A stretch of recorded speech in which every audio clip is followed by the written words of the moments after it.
A desconfiança que mudou tudo. Eu não sei exatamente em que momento tudo começou a ruir. Só sei que, quando meu marido me olhou nos olhos e disse que o nosso filho não era dele, algo dentro de mim quebrou. Sabe quando você acha que conhece alguém por completo? Que o amor, a confiança, tudo o que vocês construíram juntos é firme como uma rocha? Pois é, eu também achava, mas bastou uma frase, só uma frase, e meu mundo começou a desmoronar. Ele disse com todas as letras: "Esse menino não é meu filho." E eu, sem saber se chorava ou ria, perguntei: "Como assim não é seu filho, Marcos? Tá louco?" Ele respondeu calmo, mas frio como gelo. Eu olho para ele todos os dias e não vejo nada de mim ali. Os traços, o comportamento, até o sangue dele parece estranho. E você sabe, meu pai tinha esse mesmo olhar desconfiado. Eu me engasguei. Como ele podia dizer aquilo? Leonardo era nosso filho, nossa alegria, o amor da minha vida. Eu criei aquele menino com tanto carinho, tanto zelo. Era impossível que ele não fosse nosso. Aquela noite foi um pesadelo. Marcos não tocou em mim. Dormiu virado para o lado oposto, da cama, como se estivéssemos em planetas diferentes. No dia seguinte, agiu como se nada tivesse acontecido. Mas eu sabia que algo nele havia mudado. Os olhares frios continuaram, os abraços rarearam. Eu comecei a me sentir culpada, mesmo sem ter feito nada. Foi então que ele chegou com um envelope. "É o exame de DNA. Já fizemos. Tá aqui o resultado." Meu coração quase parou. Ele tinha feito o teste, sem me avisar. Pegou uma amostra de cabelo de Leonardo, levou escondido e entregou a um laboratório. Eu tremia. Ainda assim, não hesitei em abrir. Eu sabia a verdade. Tinha certeza. Mas ao ler aquelas palavras, meu corpo ficou gelado. Resultado: negativo. Marcos não era o pai. O chão sumiu. Fiquei sem ar. "Isso só pode estar errado!" gritei. Mas ele me olhava em silêncio, como se já soubesse. E então, como se não bastasse, disse algo ainda pior. "O sangue dele também não é compatível com o seu." Nesse momento, algo muito mais sombrio começou a nascer em mim. Algo que nem o pior dos pesadelos poderia prever.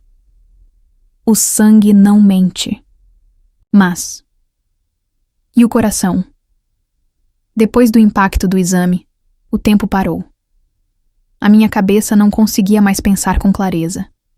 As palavras dançavam diante dos meus olhos, e tudo ao meu redor parecia girar.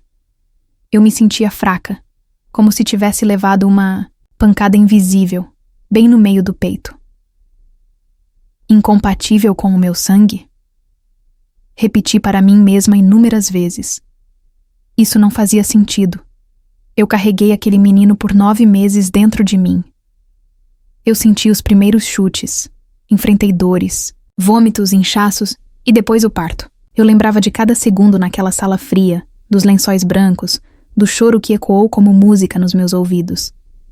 Como poderia não ser meu filho? Meu corpo não aceitava aquela possibilidade. Marcos saiu de casa naquela tarde. Disse que precisava pensar. Mas no fundo eu sabia, ele estava fugindo de mim. Talvez fugindo da culpa que nem era minha, ou da dúvida que crescia como erva daninha em seu coração.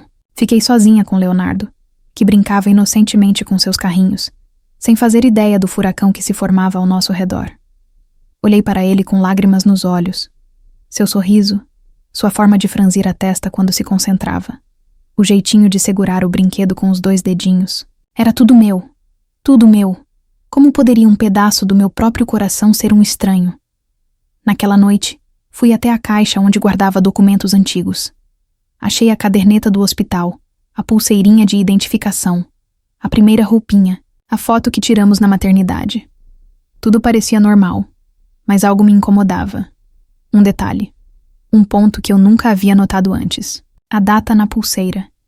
Era um dia antes da minha alta. E na foto, o bebê estava com outra roupinha, não a que levei da minha casa. Eu sempre me lembrava da roupinha azul clara com ursinhos, mas na foto era branca. Senti um arrepio. Peguei o telefone e liguei para o hospital onde Leonardo nasceu. A recepcionista foi educada, mas evasiva. Disse que os arquivos daquele ano estavam em outro setor. Pedi o número. Liguei. Mais espera. Mais transferências.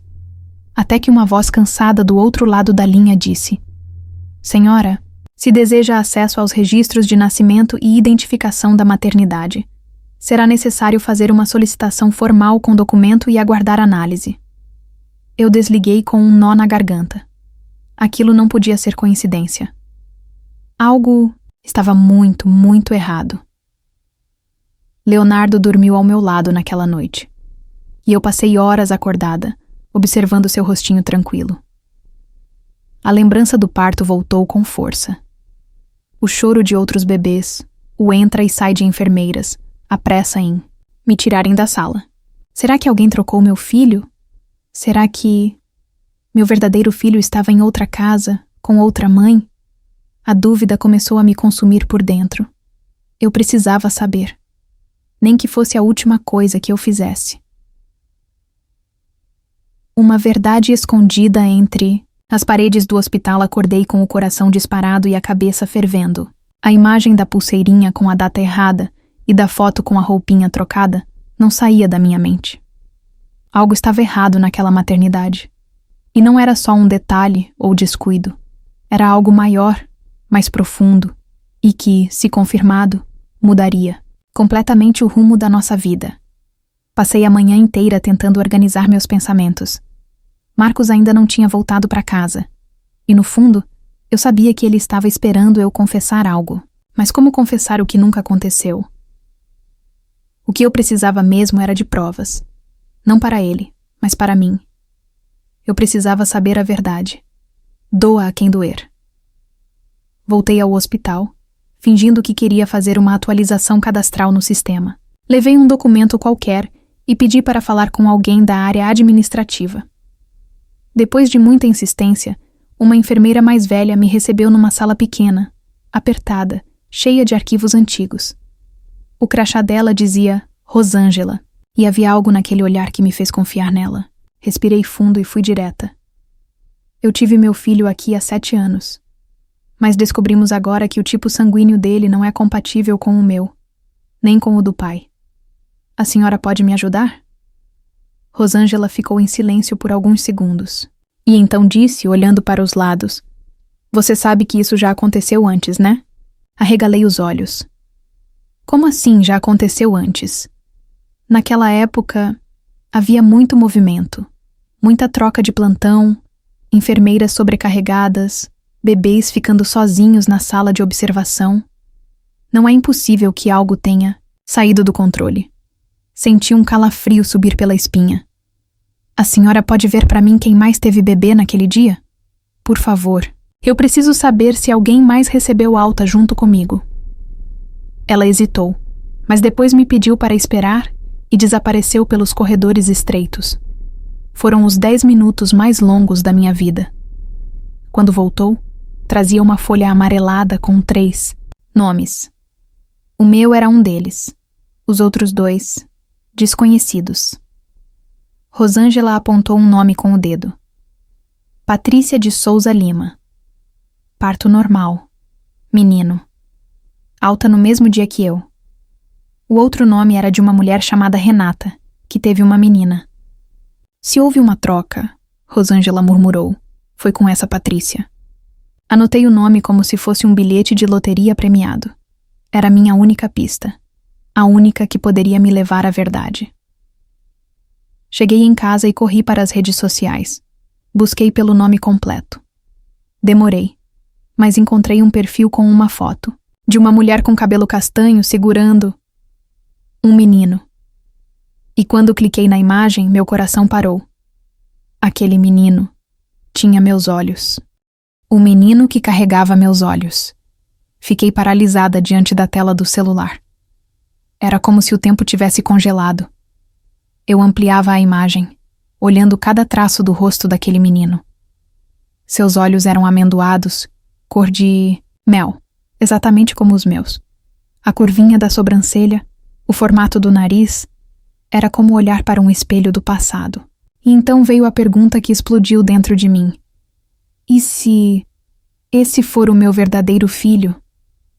Meu coração começou a bater mais forte. Mas ao mesmo tempo, uma dor indescritível tomou conta do meu peito. E o Leonardo? O menino que chamo de filho há 7 anos?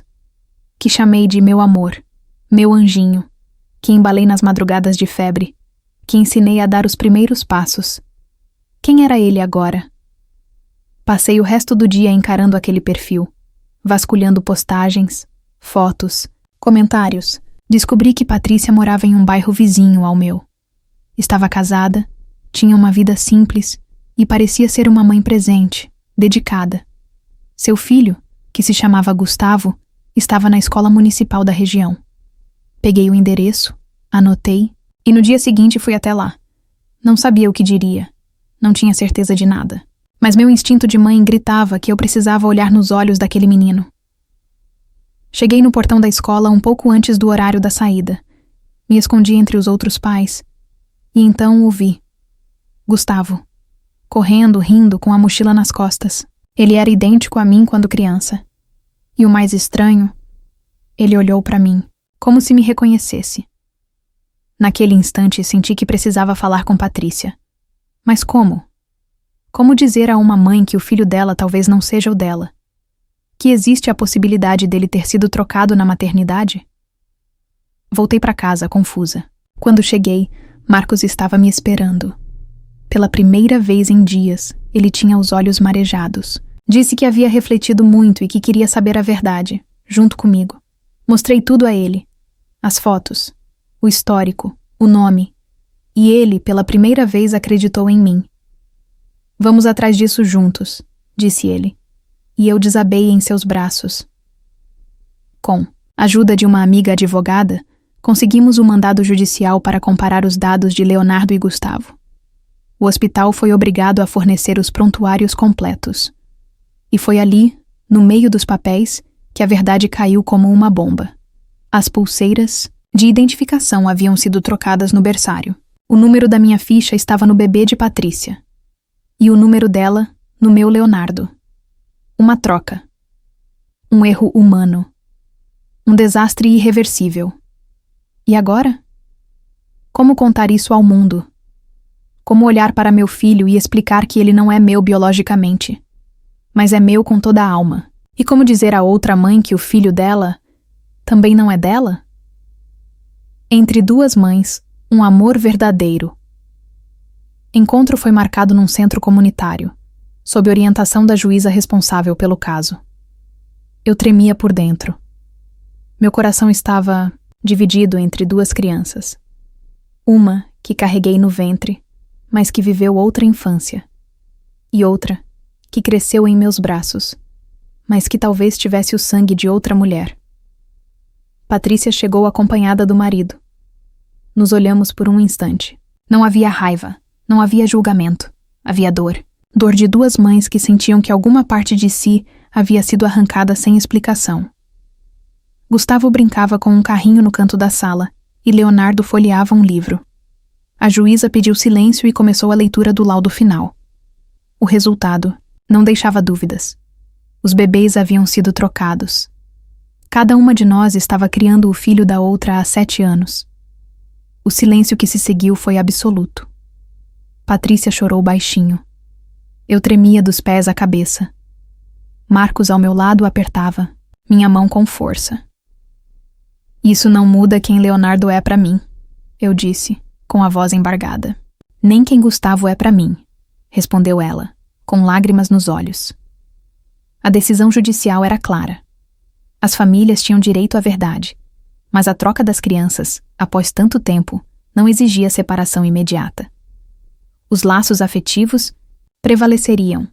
Fomos orientadas a iniciar um processo de convivência gradual. Visitas, convivência, troca de experiências. Um processo doloroso, mas necessário. Começamos com encontros em parques. Leonardo e Gustavo se deram bem logo de cara. Pareciam se conhecer de outra vida. Brincavam juntos, riam juntos, e aos poucos criavam um elo que ia além do sangue. Um elo construído pela aceitação e pelo amor que nascia da verdade. Os meses passaram, e hoje dividimos a maternidade. Patrícia é como uma irmã para mim. Nossos filhos sabem a verdade, com a delicadeza que merecem. Leonardo continua dormindo em meu colo quando tem pesadelos. Gustavo me chama de tia com carinho nos olhos. E Marcos? Marcos entendeu que paternidade vai além da genética. Ele voltou a ser o pai presente e amoroso de antes. E se eu pudesse voltar no tempo, mudaria tudo? Talvez não. Porque aprendi que ser mãe é muito mais do que dar à luz. Ser mãe é amar incondicionalmente. É proteger. É sofrer e sorrir ao mesmo tempo. É carregar o mundo nas costas por um pedacinho de gente que te chama de mãe, mesmo que o destino tenha brincado com os caminhos. E agora, eu olho para os dois. Um com meus olhos, o outro com meu coração. E sei que são, cada um ao seu modo, meus filhos para sempre.